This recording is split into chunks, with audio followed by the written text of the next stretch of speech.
My name is Adam Andrzejewski, CEO and founder of OpenTheBooks.com. Here's our mission quickly summarized. It's every dime online in real time. And last year, incredibly, our auditors filed 41,000 Freedom of Information Act requests on nearly every single substantial public body in the country. And together, we've built the world's largest private database of public sector expenditures. Thank you for joining this exciting version of Open the Books live here on Facebook. We've had a few bugs today. We're working through them, and so thanks for hanging in there with us. Not only do we open the books, but we audit them, and we break our audits on our Facebook page. And so you get to see that first. And together, we bring the heat so the political class, they can start to see the light. We're going to host this every single Thursday on a go-forward basis, and so today's the first one. I want to introduce my co-host right now, Tamara Colbert. Hi, Adam. Thank you so much. I'm a national grassroots leader, and I am so privileged to be your co-host this evening. OpenTheBooks.com, what you are doing for this nation and for the American taxpayer is absolutely extraordinary and unrivaled. And for us to have this first inaugural episode with a great guest, Adam, is really exciting. And I'm going to let you introduce her. So it's my pleasure to introduce the great senator from the state of Iowa, Joni Ernst. She's our first guest, incredibly, for our Facebook live stream event. And here's her bio. She's from a small town in Red Oak, Iowa, population 5,000. And that really resonates with me. I'm from Herscher, Illinois, a population of 1,200. Senator Ernst has dedicated her life to her state and her country. She served in the military for 23 years. Since 2014, she served in the United States Senate. She was the first woman to hold a federal office from the state of Iowa. She serves on 5 important committees, including Armed Services and Agriculture, Nutrition and Forestry, Environment, Public Works, Judiciary, and the Small Business and Entrepreneurship committees. Senator Ernst is focused on a vibrant economy and ensuring that government runs efficiently and effectively, which means cutting out waste, fraud, corruption, and taxpayer abuse. We are proud to have Senator Ernst on with us today on our special premiere episode of Open the Books Facebook Live. Senator Ernst, thank you so much. Yeah, thank you both so much. I am glad to be with you. We are here. We want to highlight a couple of things, and of course, your new book, Daughter of the Heartland, My Ode to the Country That Raised Me. We're so proud of this book. Adam and I have had an opportunity to read through it and highlight a few things. Can you please share with the audience what you were thinking about as you were writing this book now at this time? Certainly, and hopefully you can hear me okay. Yeah, it's something that was near and dear to me. It was really important that I work on this book and really share with the readers some of the challenges that I've gone through in my lifetime growing up in a small community and a rural area, but taking the values that I learned from my parents on that little farm in Southwest Iowa, hard work, the strong work ethic, faith, values, and carrying that on through my life. Resiliency, something that's so important today, but just understanding what it is to grow up in challenging times and not let those challenges define you. And I have been so blessed to live and be in such a great country. And so I wanted folks to understand that, yes, we have challenges in our lifetimes, but we can drive on beyond that and overcome. And that's what the book is about. And that's why it's my ode to the country that raised me. I've been blessed with so many opportunities in my lifetime in spite of some of the challenges. Well, our honorary chairman, as you know, Senator Ernst, was the legendary senator from Oklahoma, Dr. Tom Coburn. And Coburn held Washington, D.C. accountable. And as you know, it is so rare in Washington, D.C. for anyone to be held accountable. And yet you're well known and respected for just that, your fight to hold both sides accountable. Why is accountability, the elimination of waste, fraud, abuse, and transparency so important to you?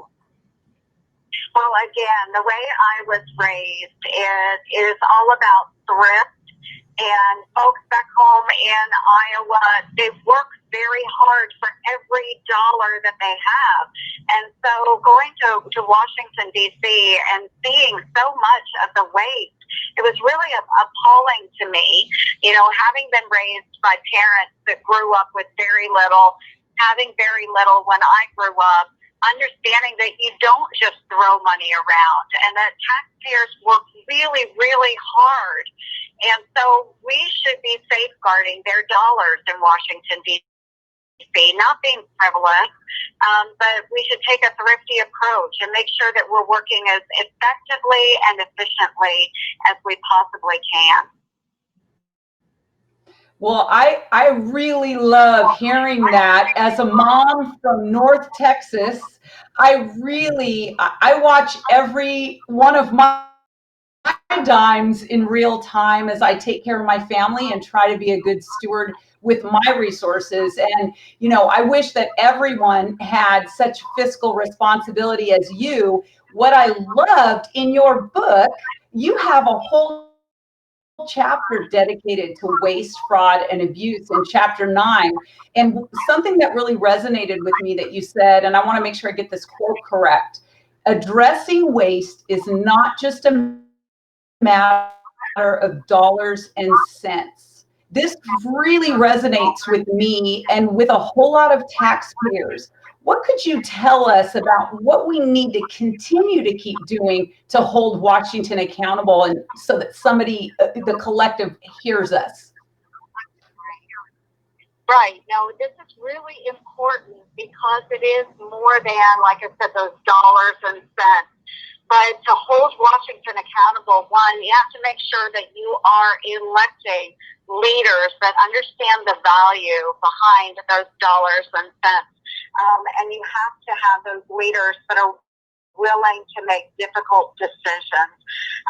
Sometimes there are a lot of really great programs out there, but those same great programs out there might exist across 7 different departments in our federal government. Do we really need that same duplicative program in all of these agencies? And we spend billions and billions of dollars in those programs. So again, it's just understanding where your leaders stand on being fiscally responsible and really making those hard decisions when it comes to deciding, okay, maybe we need to pare down and combine these programs into one where they would be more efficient. So we've just got to take a little different approach. Senator Coburn was a leader in this area. The folks in Oklahoma were blessed to have him. And we benefited from that all across the United States because he was a tough leader in that area. So, again, the folks back home, every weekend that I'm at the grocery store or stopping at the gas station, they bring up the issues, and they're issues of the pocketbook. And those are the things that matter to Americans. Again, they work so hard for what they have, and we need leaders that understand, the blood and sweat and tears that they put into their careers, and we should safeguard those dollars best we can, knowing how hard they work to earn them. Well, Senator Ernst, every single month you publish an award for wasteful spending. You've got a title for your award. It's called Make 'em Squeal. We absolutely love that title here at openthebooks.com. You cite agencies and programs that are the most wasteful and corrupt and abused taxpayers. Please share with our audience tonight some examples from your Squeal Awards. Oh my gosh, and I have got a whole list of examples here. I had to pull them down because some of these, as we are going through these in my office, sometimes it's hard to narrow down who is going to receive the Squeal Award for the month. And I'll just run through a few of them here. In April, we had banning taxpayer money to China's wet market. So this is a really hot topic right now because of the coronavirus. And the coronavirus came out of, we believe it came out of a lab in China, but then was transmitted through these horrible wet markets where animals are slaughtered right there on site. You have a lot of contamination going on. It's very unclean. We found out the American government was spending tax dollars in these wet markets and then bringing products from those wet markets back into the United States. So we need to stop that practice. So that got the April Squeal Award. In March, we had $350 million in unused, outdated presidential campaign funds. They're just sitting there, and what we would like to see is that money used elsewhere, especially as we see coronavirus and the expenditures that we have had because of coronavirus. Let's use those dollars more efficiently. They're just sitting out there waiting for some presidential candidate to use them. Let's eliminate that fund. We don't need that. October was another good one. Federal agencies that were paying for taxpayer-funded swag. So, you know, those koozies, little stress balls, magnets, mascots.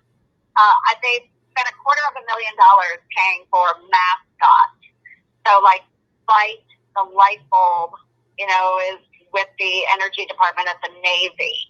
I mean, really, how many people know Fight the light bulb? And then we have the Green Reaper, you know, over at the EPA. I mean, just what a waste of money.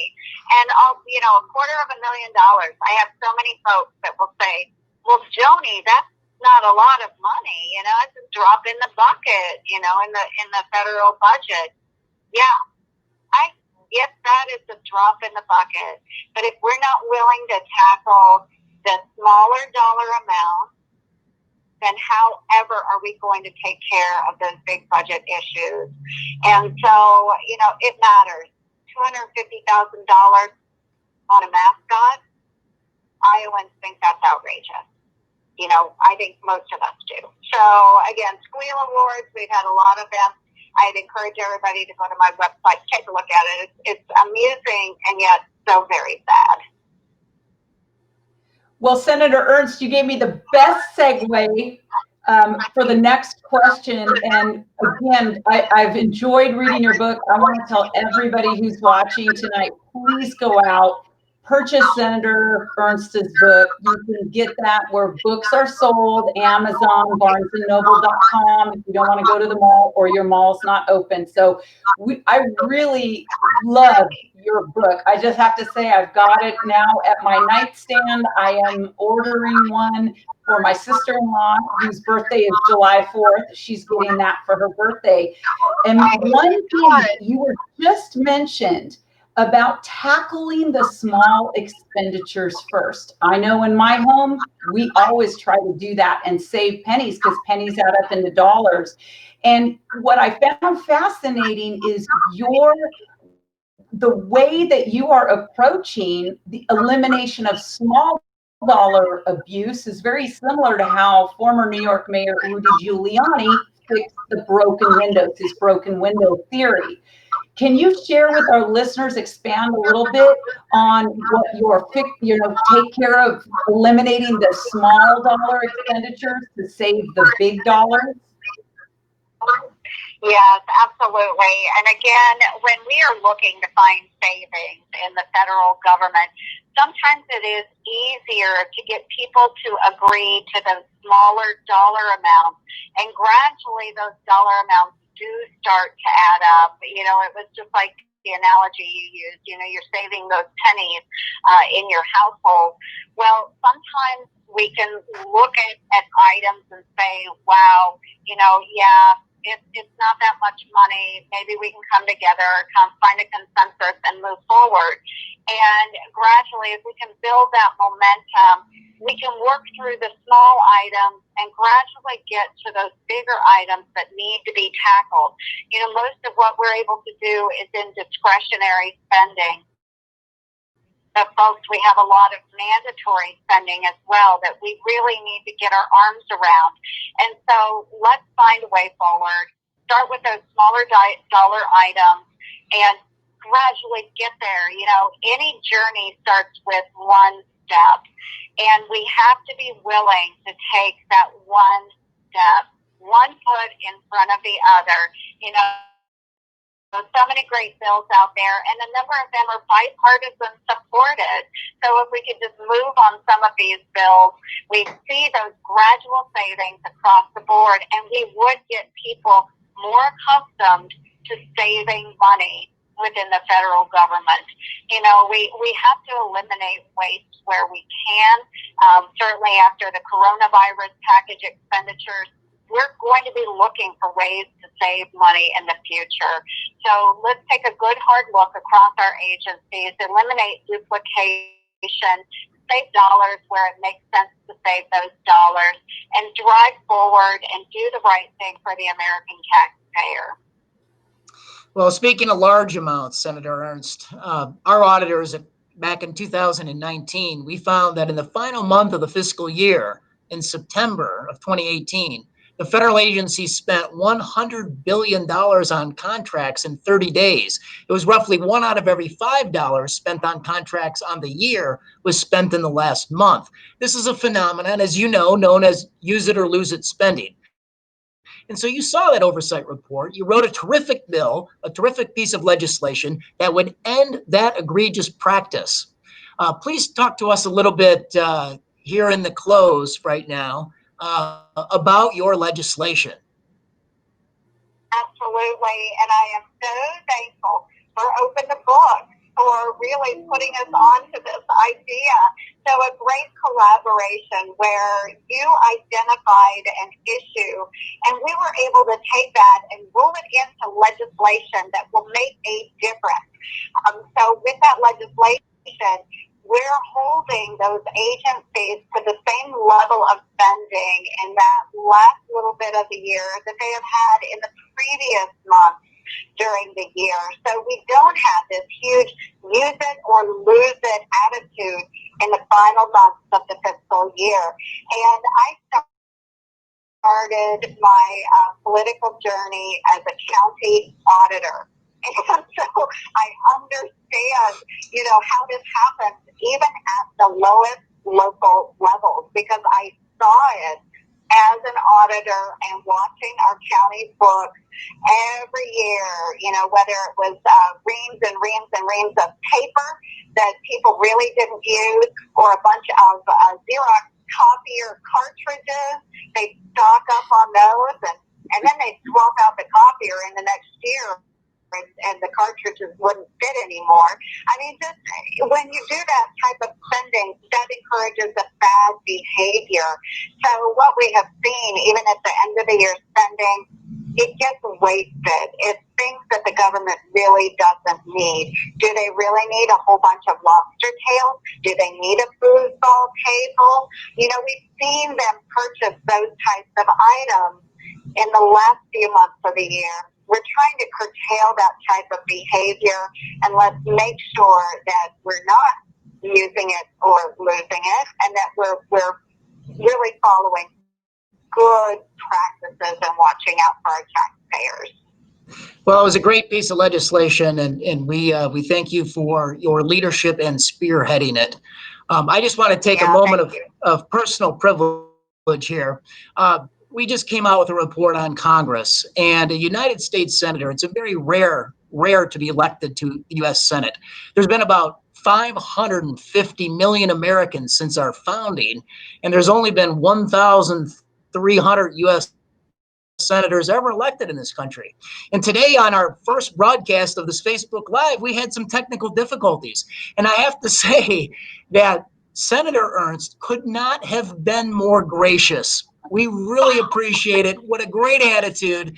Thanks for sharing with our 500,000 followers on our Facebook page some of the great things that you've been doing to defend the United States taxpayer and to make sure that when a federal tax dollar is spent, it's being spent efficiently and honestly. We thank you.